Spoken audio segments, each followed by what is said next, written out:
जय श्री कृष्ण। 48 कोस कुरुक्षेत्र एक सांस्कृतिक यात्रा। इस यात्रा के हम हैं आज अगले पड़ाव पर, अपने नए तीर्थ पर। ये जो तीर्थ है वो ऐसा है कि जिसके बनने बिगड़ने की कहानी मानो कुरुक्षेत्र की अपनी कहानी रही हो। महाराजा हर्षवर्धन ने इस तीर्थ के नाम पर अपनी राजधानी का नामकरण किया था। उन्होंने जब अपनी राजधानी की स्थापना भी की तो वो भी इस तीर्थ के बहुत पास में की। ये तीर्थ ऐसा है कि जहाँ पर सिखों के 9वें गुरु आए हैं। ये तीर्थ ऐसा है कि जिसके सबसे पहले जो प्रमाण हमें मिलते हैं वो मिलते हैं बौद्ध साहित्य के माध्यम से।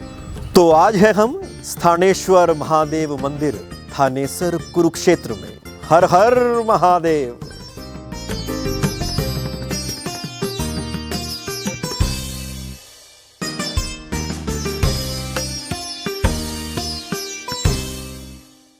ऐसा माना जाता है कि सृष्टि के रचयिता स्वयं ब्रह्मा जी ने इस स्थान पर लिंग विग्रह की स्थापना की थी।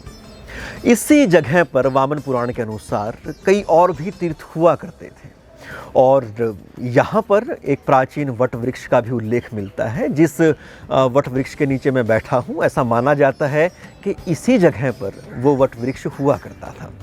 इस तीर्थ के उत्तर में शुक्र, पूर्व में सोम, दक्षिण में दक्ष और पश्चिम में स्कंद तीर्थों का वर्णन मिलता है।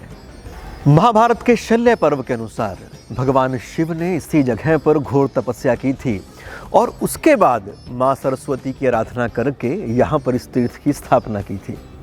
वामन पुराण के अनुसार ऐसा माना जाता है कि मध्याह्न यानी कि दोपहर के समय, यानी कि ठीक उस समय जब हम इस तीर्थ पर बैठे हैं, यहाँ के पानी में जितने भी तीर्थ हैं उन सब का पुण्य, उन सब का जल समाहित हो जाता है।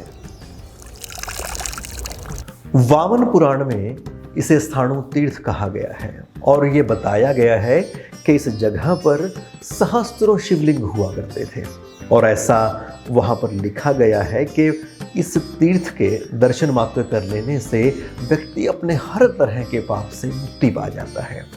स्थाणु तीर्थम ततो गच्छेत सहस्त्रलिंग शोभितम तत्र स्थाणु वटम दृष्ट्वा मुक्तो भवति किल विषय।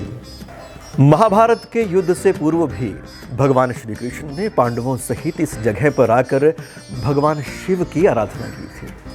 आशुतोष भगवान स्थानेश्वर महादेव जी प्रकट हुए और पांडवों को विजय का आशीर्वाद देते हुए कहा, यतो धर्मस्ततो जयः, यानी जहाँ पर धर्म है, भगवान श्री कृष्ण विराजमान हैं, वहाँ पर आप सबकी विजय होनी निश्चित ही है।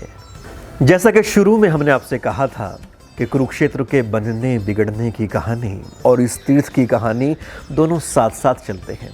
पानीपत की तीसरी लड़ाई से पूर्व मराठा यहाँ कुरुक्षेत्र आते हैं तो कुरुक्षेत्र के कितने ही तीर्थों का वो जीर्णोद्धार कराते हैं।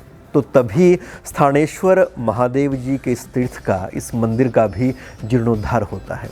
और अपने वर्तमान समय में भी कुरुक्षेत्र की जब से एक नई पहचान शुरू हुई है, तब से इस तीर्थ की, इस मंदिर के सौंदर्य की भी बहुत सारी जो वृद्धि है वो होती चली गई है। और आज की तारीख में हम ये कह सकते हैं कि जो इस तीर्थ की, इस मंदिर की प्रतिष्ठा कभी बहुत पहले पुराणों के समय में रही थी, वैसी ही प्रतिष्ठा, वैसा ही सौंदर्य, वैसा ही वैभव इस मंदिर ने फिर से प्राप्त कर लिया है। तो हम आशा करते हैं कि हमारे साथ आपने भी इस तीर्थ की जो यात्रा की होगी उससे आपको भरपूर आनंद, शांति और सुख का अनुभव हुआ होगा। तो हमारी 48 कोसिया कुरुक्षेत्र परिक्रमा का ये था आज का पड़ाव, स्थानेश्वर महादेव जी का मंदिर। कल को हम फिर किसी और पड़ाव पर होंगे, आपको वहाँ की कुछ बातें बताएंगे, तीर्थ की यात्रा कराएंगे। तो तब तक हर हर महादेव। जय श्री कृष्ण।